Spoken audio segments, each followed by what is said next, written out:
Ivanka Trump introduced her father earlier tonight, she said it was terrifying to think of giving such a speech. How do you think she did? She was fantastic. It was the perfect balance between personal but also giving her own policy prescriptions. It was really refreshing as a Republican woman to see her stand up for working women who want to work and also, have their children at home. I thought she was extremely effective, probably the top three in this entire country. Let's listen. As president, my father will change the labor laws that were put in place at a time when women were not a significant portion of the workforce. And he will focus on making quality childcare affordable and accessible for all.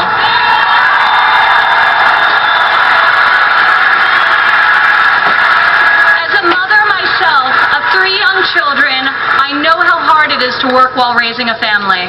And I also know that I'm far more fortunate than most. American families need relief.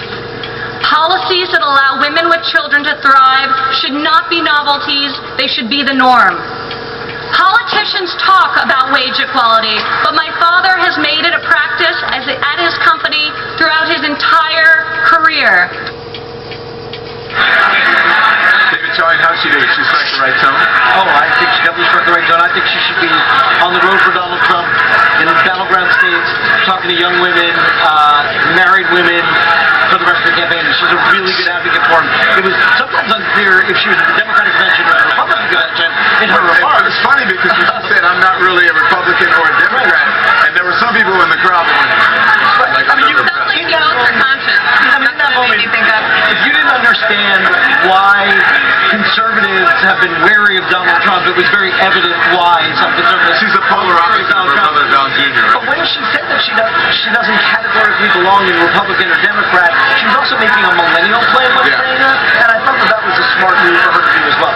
Do you think that she's going to sway over any women? I mean, possibly, but she's competing with Hillary Clinton's agenda. If you are women voting on those liberal issues, you're most likely going to go to Hillary Clinton because she's proposed the same things and probably much more generous. You have no idea because they actually haven't had those policies fleshed out by Donald Trump. But something very important happened with Ivanka Trump in that speech. She transformed from just being a politician's daughter to being a campaign operative.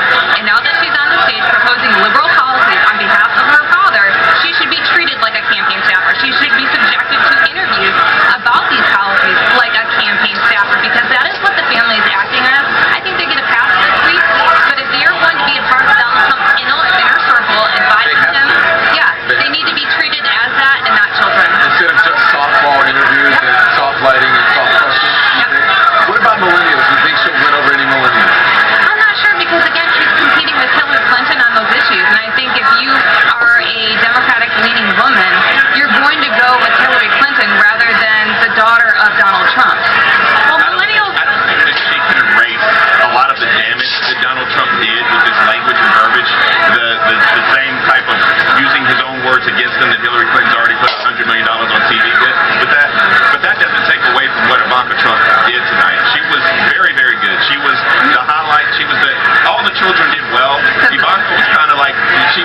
coverage of the Republican National Convention is brought to you by VoteForEnergy.org. This is hilarious, Petroleum people. Institute. Log on to learn more. Do you really believe that we for allowed a political joke stories like and the this latest to news happen? campaigns. And then, how insane is the American KKKA and Trump, really?